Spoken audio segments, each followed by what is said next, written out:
We're back. We're back. We're back. We're back. Excellent. We're back. Now, if you've been joining us all day long, there's been a lot of information we've gone through, and hopefully you've had a chance to process some of this, because now we're going to add a couple of things to it. First of all, in this module, common questions that a lot of people have. We're going to just show you something to help you out as you're building your configuration scripts, the parameterization, making them reusable over and over, showing you how to secure credentials. That's a common question, both in the chat groups and in real life. And then taking a look at this thing called depends on. So let's take a look here at the screen at what we have. We are in Module 6. We're almost at the end, writing better configurations. And we are going to, as I said, go through parameterized configurations, credentials, and getting the order straight with depends on, and letting you know some of the things that we're going to be doing in the advanced MVA tomorrow with building bigger configurations. So here we go, parameterized configurations, reusable. Matter of fact, you started this conversation earlier when we were doing the very simple ones, going, you can parameterize that just like a function. Yep, because it really is just a function. It really is just a function that gets converted into this MOF configuration, right? Exactly. Which is exact. And again, once again, sticking with the promise that we can stick in PowerShell and they'll handle it underneath the covers for us. Let me show you an example of that parameterization, which you've seen, but let me just show you another one of it so you can see it here. I will open this up. Take a look. I've got an LCM configuration. This can be a regular configuration, but this is for an LCM. And notice I've got the param block. Just like if we were doing a function in here, I've got these parameters. I've got attributes for these. These are going to be mandatory. I don't want this executing without computer name and without a GUID. This is when I was going to set up a pull configuration. Also take a note here at the square brackets. These are Benkies. I mean, these are square internal. These are, well, Binkies, yeah. So these simply mean that I could take multiple values, and notice down here, I'm only taking one GUID. So I've got these parameters set up, and when I want to use them, well, I can make the call from here, and I'll show you down here at the bottom. Here's where I can fill in the computer name. It can be multiple values, just like there. And there's the GUID. And these were the examples that we were using earlier. Now this is making your configurations reusable, because I can create a pull configuration that I can now reuse for a bunch of different machines, making a bunch of different GUIDs. Rather than, and you will see examples of this, and it's fine to do it for testing, where you'll see examples where the computer name is hard-coded, the GUID is hard-coded. You're not going to want to do that, though. You're going to make things reusable with the parameters. And in some of my examples, I have them hard-coded just for, that wasn't really the point or the focus, but when I sit down to do this, everything gets parameterized just like you would do with any other function. Yeah, because here's the thing. Just as a function can call a function, so too a configuration can contain other configurations. And then when you call them, you'll want to parameterize them. And that's a cool concept that we're going to get, configuration call another config, and you parameterize it, so it all goes through.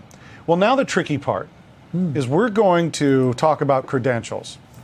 So a common occurrence is that you want to send a configuration that has a credential. Maybe you want to get to a target system that may not be a member of the domain, because we don't have to be with DSC. And so you need to send a different set of credentials to that machine in order to get the configuration to go, or whether it be an LCM configuration, or if you just want to push an additional configuration. So how do we send the credentials? Now, I just kind of want to warn you, I'm going to take you through this. This can get really tricky really fast, depending upon your knowledge, I'm going to say that word again, of PKI and certificates. But let's take this step by step and see if we can't work through this. First of all, let me bring up a script here on sending credentials. And I just want to tell you, I am doing this the wrong way right now, just so you can see the error message. As Jeffrey was mentioning, we want to see what it looks like when there's an error. Now, what I want to do is, for this configuration called dir test, the resource I'm going to use is just the file resource. And I just want to see if a directory exists or not. I want to make it exist. But to get to this machine, I need alternative credentials. So I'd like to pass it some credentials.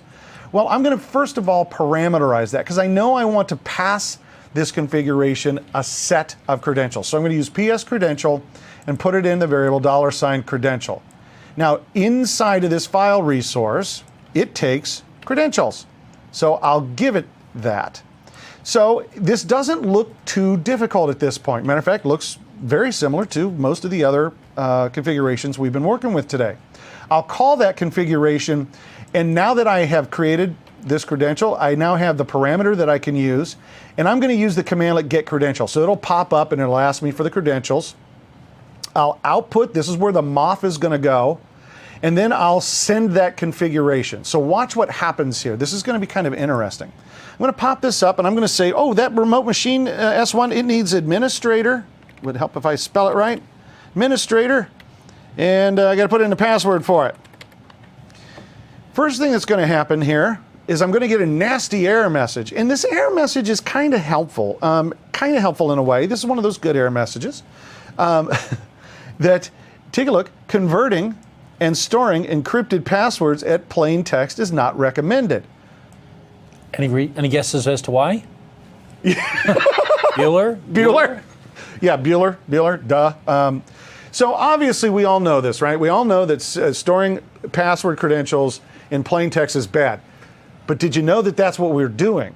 We're going to make this ASCII moth, and what it was going to do is take those credentials, and I'm going to show this to you. It's actually going to store them in that moth in clear text, plain text. Now, what it does follow on to say is for more information, see, and here's what you're going to see that you can do. This is going to bring up a tricky concept that Jeffrey already started, and we want to talk some more about. Let me show you one way to solve this. I personally am not a fan of solving it this way because I want you to see what it's going to do. And then I'll show you another way. So let's I'm going to open up something called the configuration data. What I want to do is show you something about configuration data. Let me get these open here. Jeffrey started talking about this. I'm going to use this as a PSD1, and I'll show you why in a second. But Jeffrey, we have a concept of configuration data versus what we're working with. I've got an example that I want to show them that can solve this problem, but what is this all nodes and the concept of this configuration data? Yeah, okay. So we designed desired state configuration with a DevOps mindset.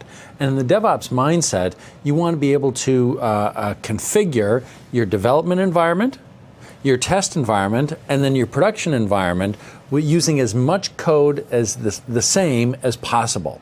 Okay, so what you want to do is the configuration for each environment, you want to factor out the code that is specific to each environment and then have common code that's common across them all. And you want that common code to be as much as possible. So we explicitly designed the feature to support that. And so the idea is we call this structural information that is the same across all the environments, and then configuration information. So when you define something, it's a way of passing parameters in a way that supports that model. So should we take a look at one of the examples? Yeah. Which one do you have? Well, I've got a real simple one to deal with the credentials, okay. And then maybe I'll show you my IntelliSense one. Okay, that'll just give you the structure. Okay, so show mine. And again, this is for the folks who downloaded the MVA module. You will have IntelliSense, and if you do Control-J, you'll see DSC configuration with configuration data.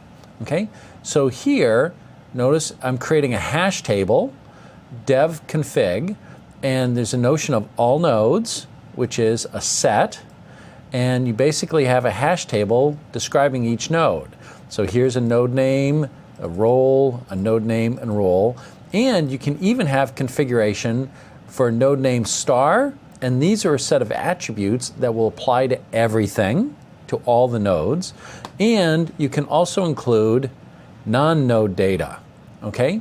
So that's this dev connection. Now here, I've just created a data structure, just a simple plain old data structure. $dev config, okay, it's just that data structure. Now, then what I do, let's hide that. I've got my configuration here. We're going to come back to that, but I'm going to define this configuration, and it's going to take as configuration data this data structure that I defined here. Okay, so it's a way of passing it as a parameter. Now let's see how that happens. When I pass configuration data here, a couple variables get defined. One is all nodes. Okay, so we go take that configuration data and we'll find the all nodes, we'll craft that, and we define it as a variable. And then we define, I guess we don't have one here, within that you have a $node as well to talk about the specific one. Now, what this says is we're defining a node, and we have a new type of expression here. So what it's going to do is it's going to get this data structure, and it's going to do an inline filter and a selection. So that's new syntax. If you haven't seen it, we introduced that in PowerShell version 4. Let me show you an example. So $x equals get process. Okay, so $x. Okay, and you know how the trick here, $x, where, name, like, $ss. Okay, but we have a new syntax. That new syntax is a dot syntax, or $x, sorry, dot, bracket, $underbar, where, name, like, I did that wrong. Yep. Nope. You got it. Where,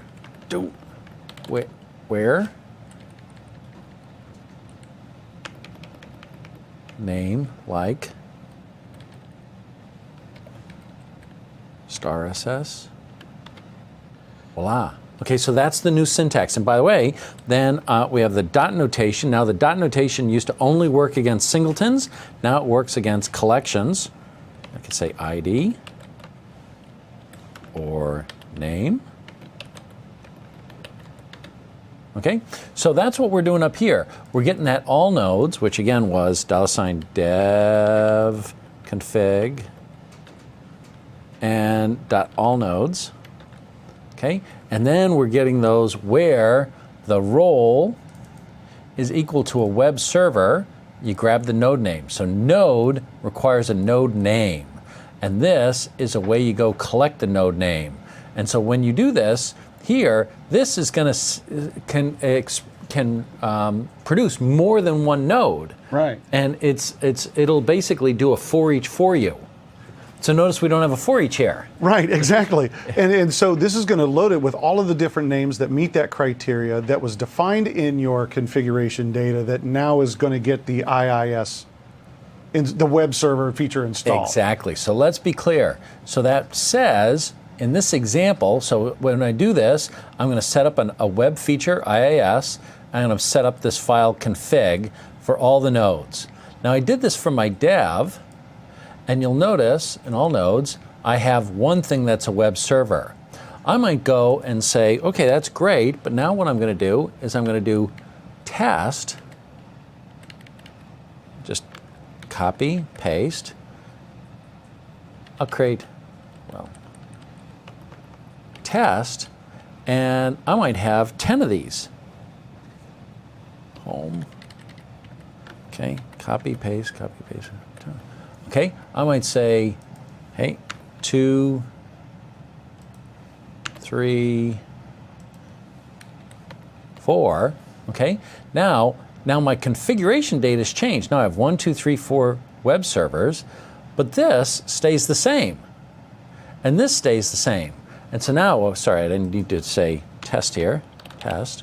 Now for my test configuration, the script stays the same, but now all of a sudden it's going to apply to 4 servers instead of 1. And then production, it can be more. And so here's where you put the names, the IP addresses, etc. So that's what config's all about. And that is config data. The config data is an awesome extension onto this. I know there was a lot of confusion around this when people started first to work with it. I was definitely confused. That helps tremendous amount. Now I'm going to use the concept the same, only a very small piece of it though. Okay. So if you take a look at my screen, what I'm going to do is I'm going to set up that same configuration data for all nodes. And notice mine's really simple. I did specify the node name S1 for this. And I want you to notice what I'm doing. When I looked up that error message and I followed it instructions, it's because what I need to do is tell it that PSDSC allow plain text password equals true. Yes, before you start throwing things at the monitor. I know not to do this. I just want you to see what it's going to do. So this is going to be my configuration data. Oh, and I just had a production guy throw stuff at me. That's unfair because I can't swing back. So I've got that configuration data, and I'm going to bring up the actual config file,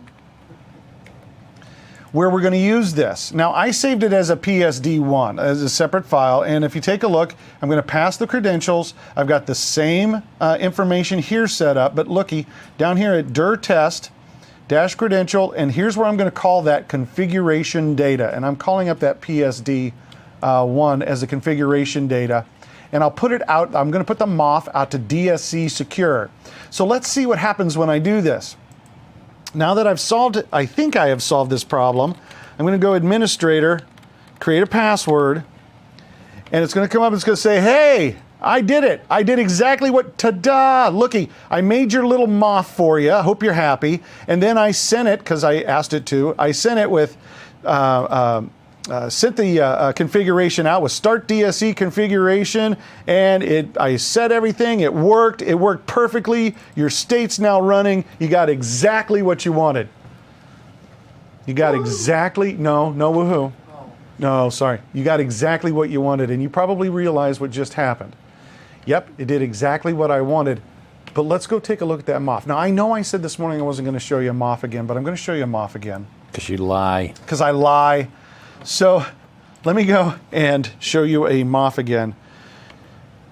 You see anything weird about this MOF?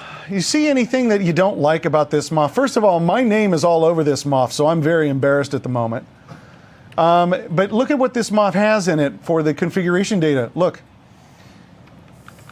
there's my password in plain text. And you saw this coming. You saw it coming when I configured it to allow plain text password. Am I passing credentials successfully? The answer is yes. Am I doing it the way it should be done? The answer would be no, absolutely not. And arg. So here's what we're going to try to do, is we're going to try to do the credentials securely. In order to do this, we have to have a certificate that can encrypt the credentials for us so that when it gets written to the MOF, it's not in plain text.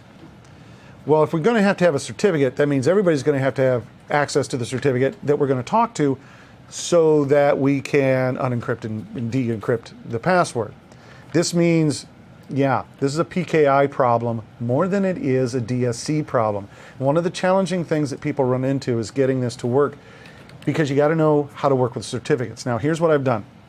Let me show you how we're going to solve this and the instructions that I've kind of added in for here. Now, one of the challenging parts is that you need to have a proper certificate. So I've got a certificate that's already issued. However, I want to point out, I kind of wrote it out here for you.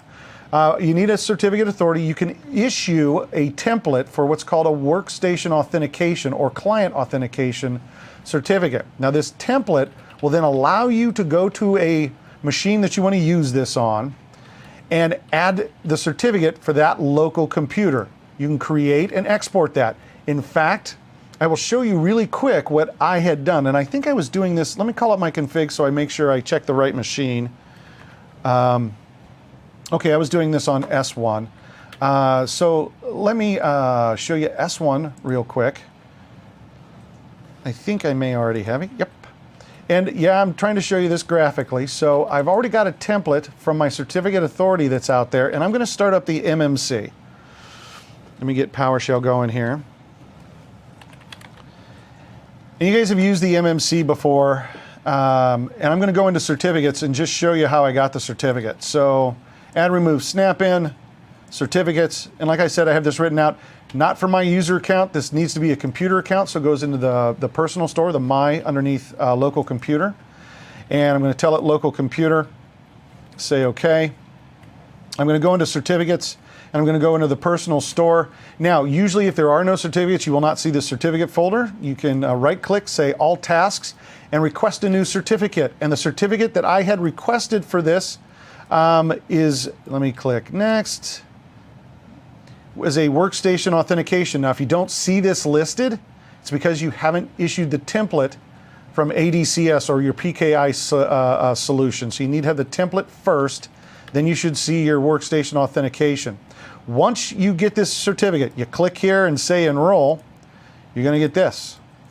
Here's my certificate, s1.company.pri, got issued by the DC to this, and this is Intended Purpose Client Authentication. Next thing I need to do, though, is I need this exported. So I need to get the public side of this available. So you can go over to export and export this certificate. It says do not export the private key, which is exactly what I want. Base64 encoded.cer, and then give me the path to export it. When you have that exported, you need to know what that path is. That'll get you the certificate in the public side of the key that you need to make this all work. Sound confusing? You're probably going to want to try this a couple of times in a lab environment before you start doing it in production. Some people work with this all the time, so it's much easier for them, but if you've never done this before, it's kind of tricky. So let's start to look at my new configuration. The new configuration data that I'm going to use is all nodes, node name S1, what path? That path where I put that CER is where I want him to look when we're working with this. I'm going to then call up my configuration and make some adjustments here. So notice I got rid of all of the nasty allow the clear text or the plain text passwords. This configuration, still the same. I'm going to execute it all over again. And now let's watch what happens. So I'm going to put in administrator, the password, say OK. And it tells me, yep, it ran the config, but this time let's go look at the MOF again and show you what that looks like. Whoops, I'm showing you the wrong MOF. It would help if I showed you the correct MOF. At least I think I'm showing you the wrong MOF. Here, let's see here. Let me just check here real quick, make sure I got the right one. Where did I put it? Config data out to, let me check my out path. DSC secure. So let's go look at the MOF at DSC secure. Oh, that is the right one. Let me see here. There it is. Take a look at this MOF. Now you can see that because I've got certificates. What's that? They can see your password. They can still see my Yeah, right. Yeah. So as you can tell, look at the password now. The password is still password. But now because I have certificates, that password has now been obfuscated. Thank you. I can't say that word. Has been hidden. So that's a good one. So if you want to pass secured credentials, can you do it? Yes. If you're just getting started with this, is this something you want to practice with? Yes. Does it work? Yes. But the certificate piece is usually the stumbling block. I just gave you the process to go through. So try that process and see if you can get the secured credentials to work. Don't send them unsecured. That would be bad. Bad. Bad. Bad. Bad. Bad. Think Sony. Target. think Target. Home Depot. Think bad. Bad. Don't do it. And we know you guys already get that. However, if you're not comfortable with the certificate process, it's easy to kind of go, oh, I'll worry about that tomorrow. And tomorrow becomes 2 years from now when it's somebody else's job and nobody thought about it. Don't start with bad security. It's just not good. Just do it the right way when you get out of the gate. Hey, can we go back? Are you done with the credentials?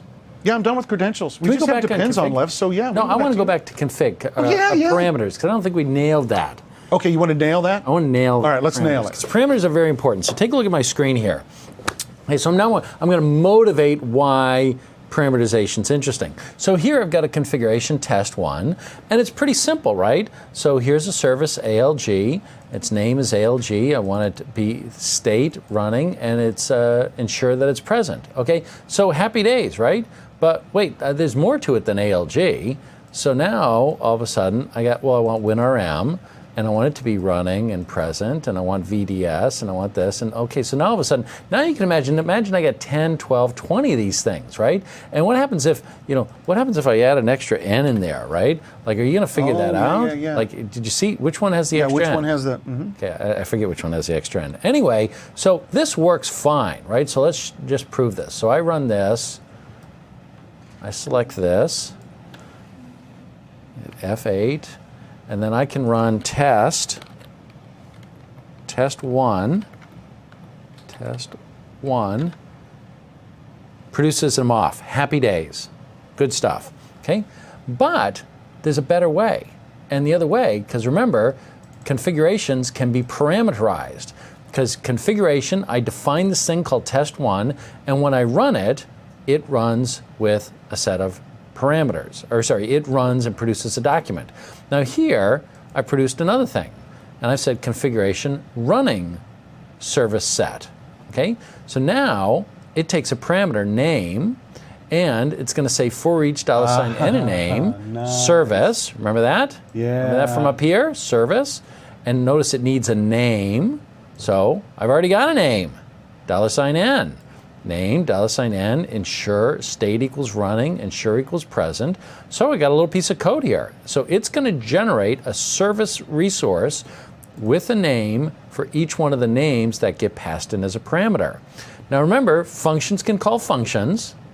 Configurations can call configurations. Now here's where it's a little tricky. It's actually not that tricky, it just makes sense, but I'll just point out, if I wanted to, I could do this. I could say running service set minus name, ABC, okay, ABC, created them off. But when I call it from a configuration, I can make it look like a configuration.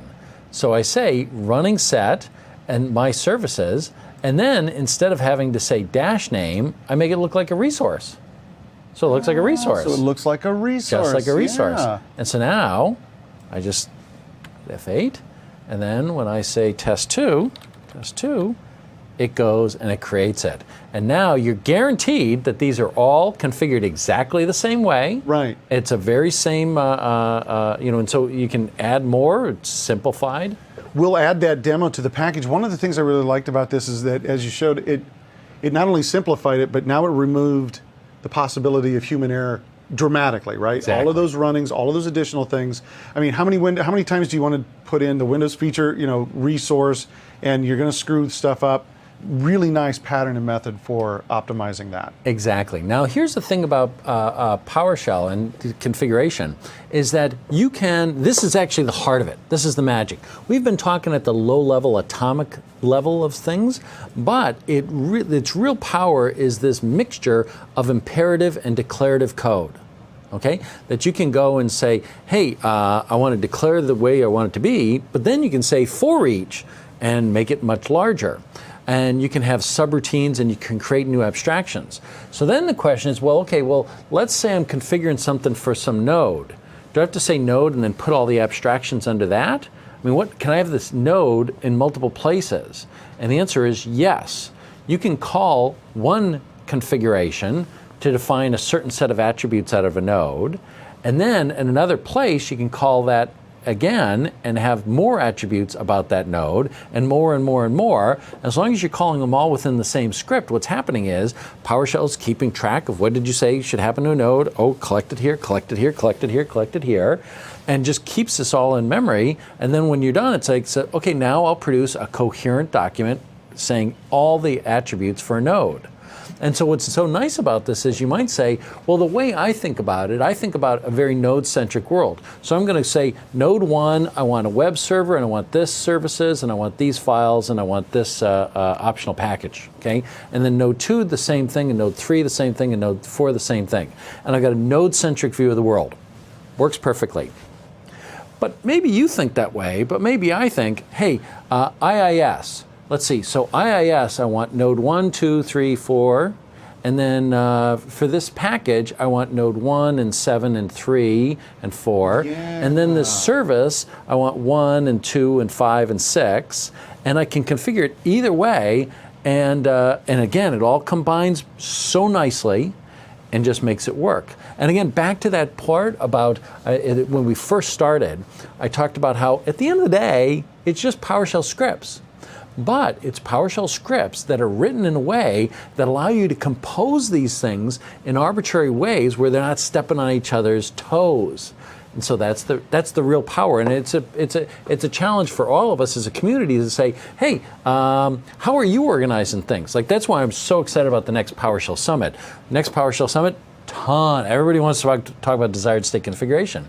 I'm really looking forward to people coming up and saying, hey, here's the way I organize my configurations, and here's the benefits of organizing it this way, versus someone saying, well, but if you organize it this way, you get these benefits. Because I think that's where the conversation is to be had. And I think you're really hitting the nail on the head in a couple of different ways. It's actually really important. First of all, being able to have different patterns of creating these configurations based upon the way you're thinking about it or your needs makes a lot of sense. Now, a lot of people would say, well, all of this different ways of doing stuff is too confusing. What's the one right way? We're not sure yet, and there may not be. And so I think you brought up a great point, is we want to talk to people and find out, how are you doing it? How are you going to do it? What are you doing with your configurations? And then exchange that information. And this is the time for that to occur. Basically, while we do have some best practices, it doesn't mean that you have to stop there. There are ways that you can go beyond this, and that you can work with this. Yep.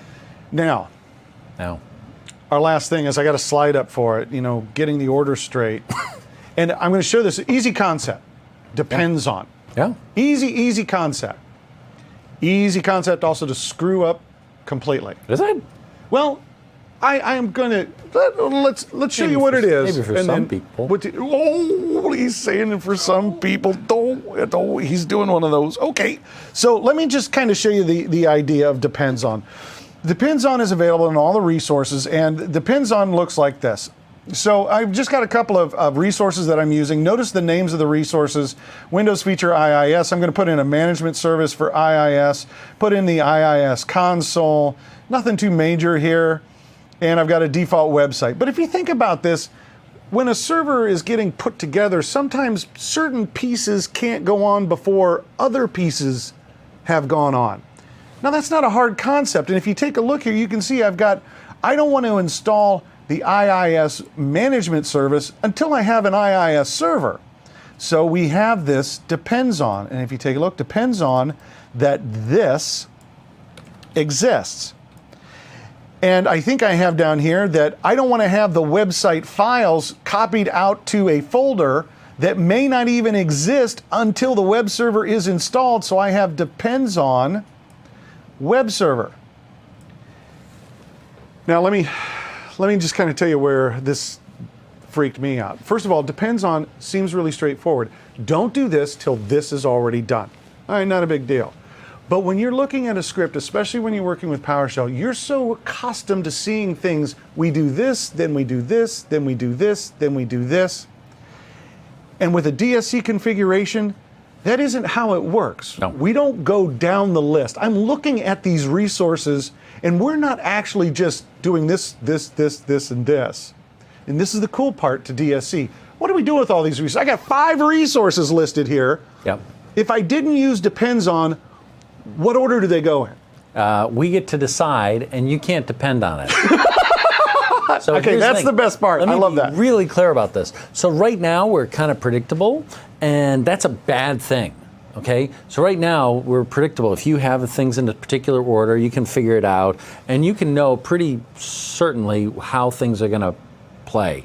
Now, what that means is there's a possibility that you write a configuration, a resource provider that depends upon that order.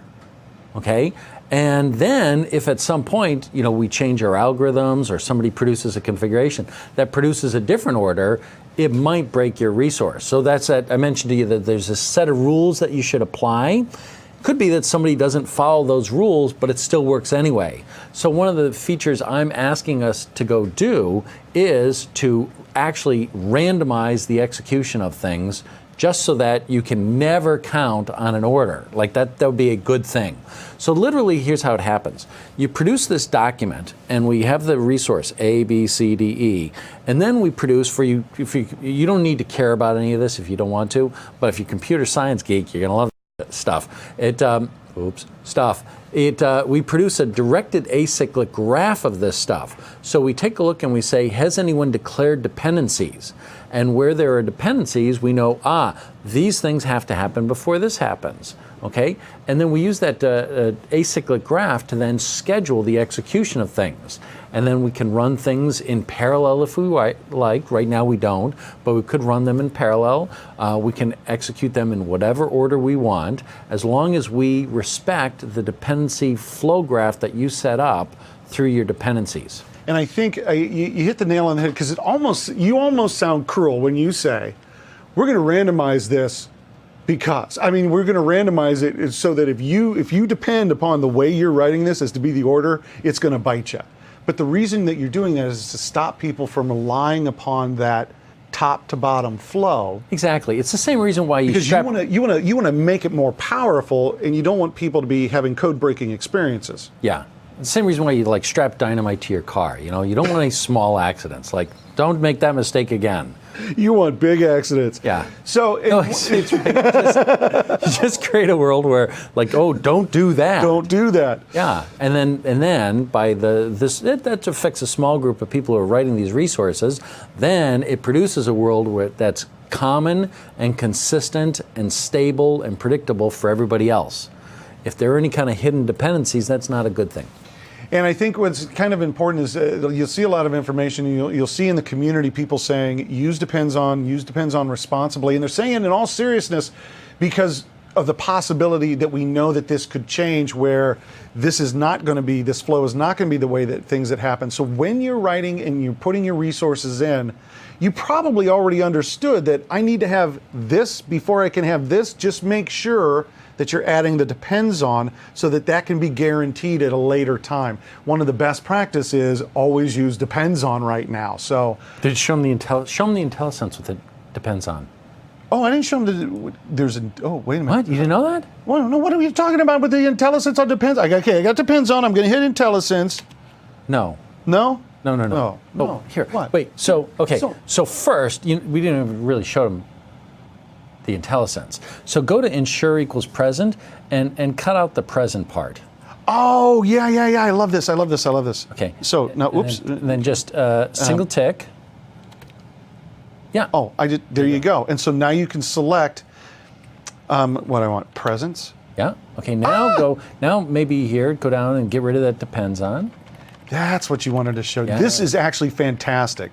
Now because this made it a lot easier. Now IntelliSense.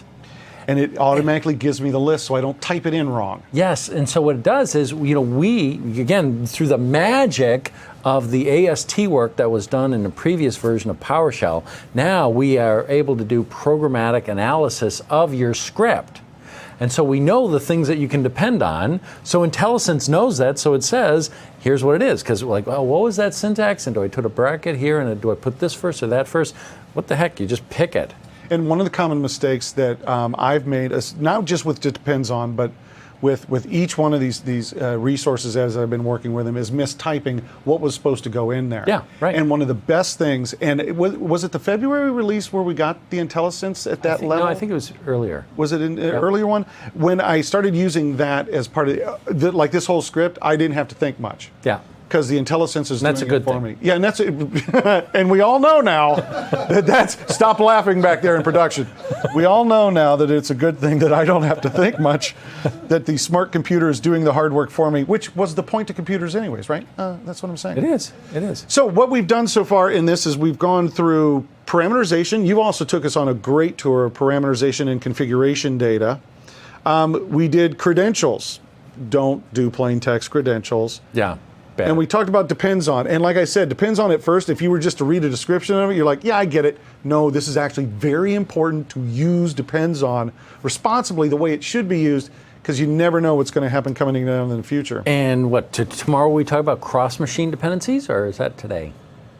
Cross-machine dependencies?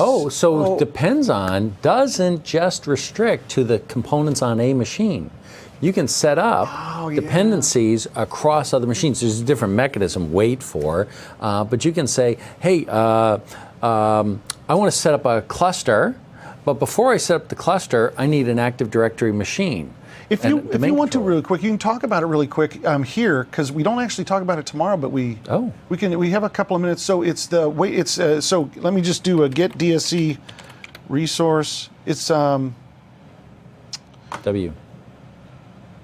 dun, dun, dun, dun, dun, dun, dun, dun, dun, dun. Well, now I've got a ton of them. Well, here you go. Wait for all, wait for any, wait for some. Yeah, right here. Wait for all, wait for any, and wait for some. And this is your cross-machine dependency. So exactly. I can be building up and say, oh, wait a minute. Well, I'm just repeating your description. Now I feel like...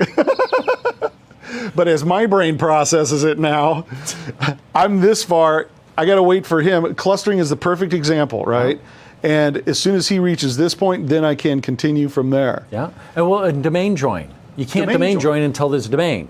So you want to install, and you can't create a domain until you've installed things. So on a machine, you'll say, oh, here's a domain I want to create. Oh, but first I depend upon the Active Directory domain controller software to be installed, that feature to be installed. So as soon as that's installed, then I can create this domain. And then as soon as that's there, other machines can be waiting for that resource on that one machine. So you have this other machine, and just as like on this machine, I can say, well, this feature, this domain creation is dependent upon this feature being created. You can have some other resource say, well, I'm waiting for the domain to be created. In the same way that on that machine, you can say, I want to be waiting for this. You use depends upon here. Another machine can wait for that resource to be created. And so it'll go talk to that machine, wait for that resource to be in that state, and then it'll say, now you can go. And so you'll see if you drill into waits for, you have the ability to express the machine, to be able to express retries and timeouts and things like that. And I think those got added, and somebody in the chat rooms can correct me on this. I think those got added just after the November release with the knowledge update to the V4 DSC. And it just hit me that we haven't discussed a critical element, and that's the notion of convergence. So imagine the case, timeouts motivates this. So I say, okay, I got to get the domain controller in this state, and I got another guy over here who's saying, hey, I'm waiting, I got a ton of stuff I got to do, but I can't do any of it until that domain controller's up and I can join the domain, okay? And I mentioned to you, well, you do that through a wait for, and that there's retries, and then there's timeouts. It's timeouts. So what happens if timeout said, yeah, ain't gonna happen, okay, and it fails? What then? And the answer is, and here's again part of the glory of desired state configuration, no drama, just try again. Back to this idempotence, there's another, the other flip side of idempotence is convergence, which is to say, hey, you get however far you get, and if something is a problem, either, hey, this took too long, or I had to go do some manual step, you just say, hey, pick up where you were and continue on. So say it got halfway through, it goes and tries to do the entire document again, but because of idempotence, it's going to say, hey, test to see if this is the case. It's that case, move on. It's this case, move on, move on, move on. Oh, it's not that case, make it so. It now does the wait. Oh, it's now in that case, in that condition, so now continue on. So it's convergent. So basically you take most of the drama out of the errors in configuring large systems. Whenever you have large systems, failure will be with us always. You will always have failure. And the nice thing about desired state configuration is it takes the drama out of the failure. Failure is an expected thing, not a big deal. Try it again, and we'll converge. Not, let's see, it failed at step 3, so... How much is done, and what do I have to figure out now to undo or redo? Exactly. Just do it again. Which was always part of a nightmare. Okay, it failed on that box, and now I have to rerun this portion of it and this portion. And that's what you mean by taking the drama out, is I don't have to deal with that. It's going to try its convergence and keep moving down that ladder, regardless of failure, until it completes its configuration document. Exactly. Now, another element to this, the DevOps thinking, is as much as possible you want to configure and use your computers in a way that says, the DevOps guys have a wonderful phrase. They say, you should treat your servers like cattle, not pets. Okay? Pets, you name, right? Pets, you name them, you cuddle them. When they get sick, you take them to the vet, you pay as much money as you can to try and save your pet. It's a terrible thing. Cattle, we don't do that with cattle. Cattle, we name cattle. When they get sick, we fire up the barbecue and we just get another cattle, right? There's just no emotional attachment whatsoever.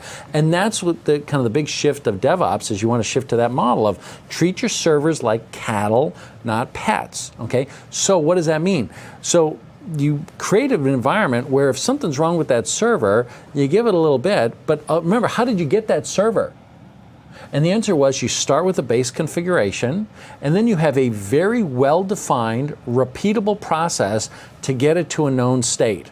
So if something goes haywire, just whack the thing, start from that base starting point, apply the same operations, you're going to get to that known state. Now here it's worth talking about the Taguchi method. So I started off in the manufacturing industry in the 1980s.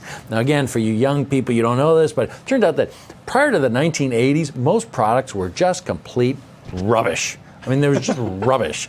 Cars didn't work, they rusted after a couple of years, parts would fall off. I mean, just products, that was just the deal. Products were rubbish. And then the Japanese started the quality revolution. Now, the interesting thing was they imported the quality mindset from a number of Americans, Deming, etc., but they were the ones that really applied it. And the quality of the Japanese cars just was far above anything the Americans were doing, and then their electronics, etc. And all of a sudden, holy schmoly, they have great things. And I was as part of the process, the manufacturing process, as we tried to pick up the quality revolution and bring American products up to that standard, which, by the way, we've done exceedingly well. Now, you're surprised when products don't work, right? Because the quality's so high. Now, one of the techniques was the Taguchi Get Method. Now, Taguchi was a Japanese quality engineer who basically said, the most important thing to improve quality was not getting things right, but getting things consistent. Okay, so think about that. The most important factor in improving quality was to not get things right, but to get things consistent. And so he was solving the problem of how to get a transmission mated up to a particular part in a car. And they kept trying to, well, here's where I need it to be, how do I get it there? And sometimes they would, and sometimes it'd be off, and sometimes it'd be off, and sometimes it'd off. And so he says, stop trying to get it exactly where it is. Just get it somewhere perfectly consistently, and then we can redesign the other part, right? We'll just move it. If you can always get it there, I'll make it so that the other part's there. But then what he said was, okay, now as soon as you have a consistent, repeatable process, a process that produces a repeatable result, then it allows us to change it, introduce a small change, and take a look at the result. And if you don't like the result, back out that change. If you do like the result, keep doing it, and then do it again. Make another small change. Do you like that one? Keep it. Do another one. Do you like that one? No, stop doing it. And you step by step by step. The number one factor in improving quality is consistency. So how does that relate to servers? Consistency. You start with a well-known image, you apply a well-defined set of steps, and you get to a state. Do you like that state? Great, keep doing those things. If not, change the steps. Do you like that change? Yes? Keep doing that. And so the point is that if at some point you get to an environment, the running of the system or some admin came in and messed things up, it's no longer in the state, because you have a repeatable process, you just whack that system, you start from the known state, you repeat the processes, you get to the known state, and happy days. And this is where servers are cattle, because now you've got a repeatable, consistent process where you just go, make me some more. Exactly. Now it's quick to point out there, not all things work as well in that environment. So sometimes wherever there's state on the machine, but that's the point. You want to design your systems so that you can do this. So think about that. So maybe the answer is, a part of my repeatable process is to always be able to get the state off that machine, whack the machine, and bring that state back on. So, we've had the migration toolkit for quite some time now. Maybe you incorporate that, Exactly. I love that. And folks, for our last slide on this, just as kind of a, well, It's kind of a sneak peek at what we're going to do tomorrow. It's building bigger configurations. Now, I've got a couple of things in here that aren't just specifically towards configurations. I'm just going to tell you what we're going to do tomorrow. We're going to start building our own custom resources. So the next MVA is going to be advanced. We're going to build our own custom resources, and nested resources, and then we're going to start building configurations. I know it says composite resource, but it's kind of an interesting configuration. And one of the new things that are out that Jeffrey started talking about today that is really important are partial configurations. So we're going to show you how to build bigger and better configurations with your own custom resources that you can build. So if there's not a resource out there, you can make your own and now get it into this DevOps process that Jeffrey was just talking about of, well, making cattle.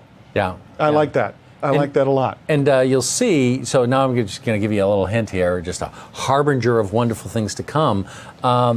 As we develop these resources, you'll see you do it through script, and there's a couple things, a little bit of housekeeping that you have to keep in order.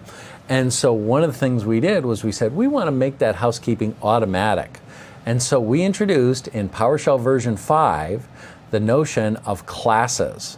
Okay, so PowerShell now supports classes, specifically to support creation of desired state configuration resources. It makes it much simpler and provides a lot of you developers, like a bunch of operators just love PowerShell as is. A lot of developers look at it and say, hey, why do you do that? Why do you do that? Etc. I wish it had more of a developer feel to it. And you'll see how PowerShell classes provide much more of a developer feel to things, more developer rules, really quite nice. By the way, if you're an operator or a scripter, don't worry about that. You'll be able to learn these things, and I think you're going to love it as well. So it's really one of the most exciting things we've done in PowerShell version 5. Of course, the higher bit is desired state configuration, but in service of desired state configuration, we have advanced the language to have classes, and I'm telling you, you're just going to love it. You won't be shocked at what you can do with it. And you're going to see that and a whole lot more tomorrow as well. But ladies and gentlemen, it's time for us to wrap up this module because you know what's next, our very last module. And we're not taking the easy road on this last module. This is some of the mystery that people never thought could happen. It's time for cross-management, platform management. Dogs and cats come together. Come together, you love living and together. harmony. We're going to hug each other, hug it all out. We're going to love everybody because we all got to work together in a business environment. So when we come back, we're going to take it to Linux and something incredibly special that we have been hiding from you.